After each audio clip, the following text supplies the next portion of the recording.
हरिद्वार से बड़ी खबर है। अजित पवार की अस्थियों का विसर्जन हुआ है। वीआईपी घाट पर विधि विधान से अस्थियों का विसर्जन हुआ है। एनसीपी युवा कांग्रेस अध्यक्ष धीरज शर्मा ने विसर्जन किया है। गंगा में अस्थि प्रवाहित कर श्रद्धांजलि दी गई है।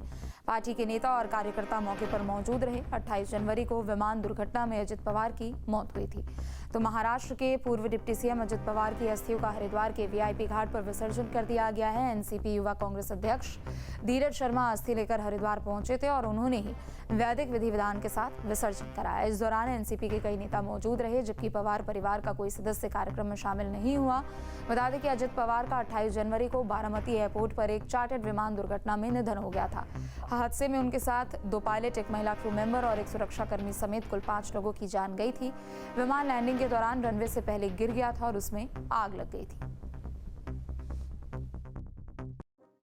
हरिद्वार में अपने आदरणीय नेता अजीत दादा पवार जी को यहाँ पे श्रद्धांजलि अर्पित करी है।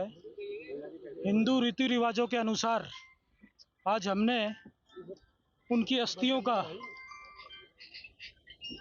गंगा जी में आज प्रवाहित की है। हम सब लोग आज यहाँ पे उनकी आत्मा की शांति के लिए प्रार्थना करते हैं। महावीर जुड़ चुके हैं खबर पर और भी अधिक जानकारी के लिए। महावीर, अजित पवार की अस्थियों का विसर्जन किया गया है, तमाम नेता कार्यकर्ता घाट पर मौजूद रहे।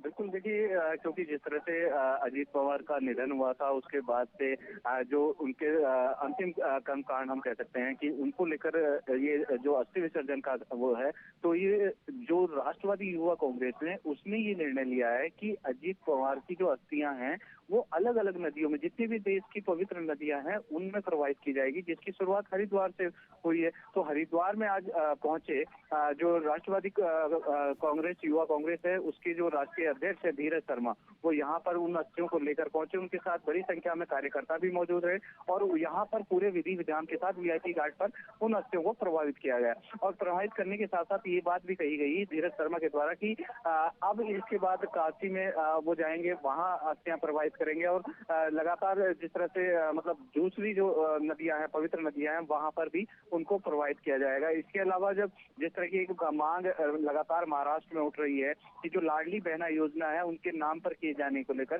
तो उस पर भी उन्होंने कहा, क्योंकि अजीत पवार ने जिस तरह की जन कल्याणकारी योजनाएं चलाई हैं, जिन लोगों का कल्याण किया है, तो उनका कहना यही है कि उस पर जितने भी कल्याणकारी योजनाएं हैं उनके साथ कहीं ना कहीं अजीत पवार का नाम जुड़ना चाहिए। तो ये तमाम तरह की जो चीजें यहाँ पर रही।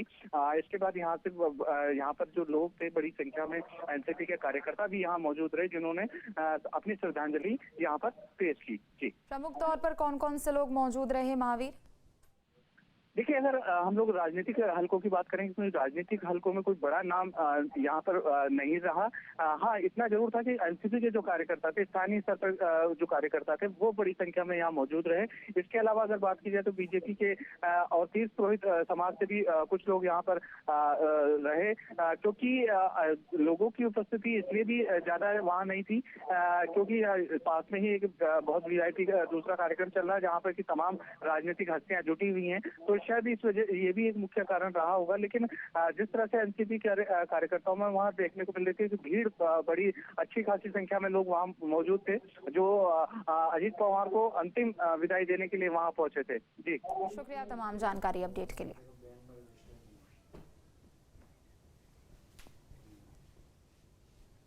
आपके मोबाइल पर तुरंत आएगी ब्रेकिंग न्यूज। स्क्रीन पर सबसे पहले दिखेगी बड़ी खबर। देश दुनिया की हर खबर एक जगह। अब आपके मोबाइल पर तुरंत फटाफट इंस्टॉल कीजिए न्यूज़ नेशन ऐप और रखिए खुद को अपडेट।